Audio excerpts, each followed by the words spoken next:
Welcome to our journey towards inner peace and freedom.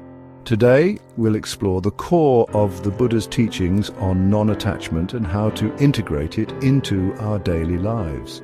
The Buddha's teachings offer a profound path to liberation from suffering. And at the heart of this path lies the concept of non-attachment. It's not about pushing away the things or people we love, but about changing our relationship to them. It's about releasing the tight grip of expectation and learning to embrace life's flow with an open heart. Over the next few minutes, we'll delve into 4 key principles that will guide us on this transformative journey. Get ready to discover the true meaning of freedom.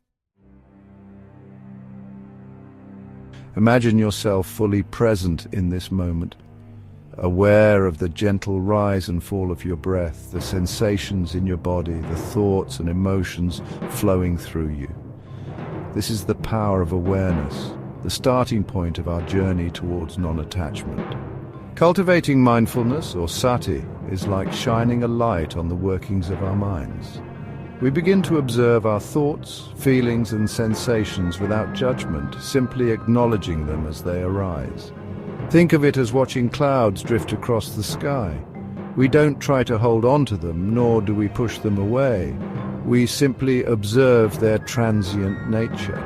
Through this practice, we develop a deeper understanding of ourselves and begin to notice the patterns of attachment that bind us. This awareness, my friends, is the seed from which true freedom can grow. It's the foundation upon which we can build a life of greater peace and fulfillment.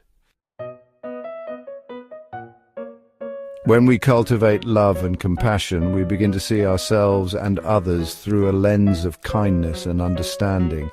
This shift in perspective has a profound impact on our relationship with attachment. Think about it. When our hearts are filled with love, do we feel the need to grasp and cling as tightly? No, because love is expansive. It seeks to connect, to share, to uplift. The Buddha taught 2 key practices for cultivating love and compassion: metta, or loving kindness, and karuna, or compassion. These practices involve directing well wishes and empathy towards ourselves and others. Imagine sending thoughts of love and kindness to someone you care deeply about. Now extend those same feelings to yourself, to a stranger, and even to someone you find difficult. This practice, though simple, is incredibly powerful. It helps us to dissolve the barriers we build around our hearts and to recognize the interconnectedness of all beings. Chapter 3. Wisdom, seeing beyond the illusion. Imagine for a moment that you're holding a glass of water. You can choose to focus on the glass itself, its shape, its color, its material, or you can choose to focus on the water within, its clarity, its fluidity, its life-giving properties.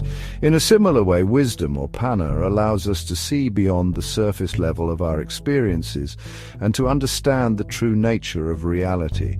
The Buddha taught that everything in life is impermanent, constantly changing, like the flow of a river. When we cling to things as if they're permanent, we inevitably set ourselves up for disappointment and suffering. But when we develop wisdom, we begin to see the impermanence of all things, including our own thoughts, emotions, and experiences. This understanding doesn't lead us to despair, but to liberation. It allows us to let go of our attachments and to embrace the ever-changing nature of life with a sense of peace and acceptance. Chapter 4. Non-attachment in action, living with open hands. Non-attachment isn't about becoming indifferent or detached from the world around us. It's about engaging with life fully, but without the chains of clinging and grasping. It's about learning to live with open hands. Imagine you're holding a beautiful butterfly in your cupped hands. If you squeeze too tightly, you'll crush its delicate wings.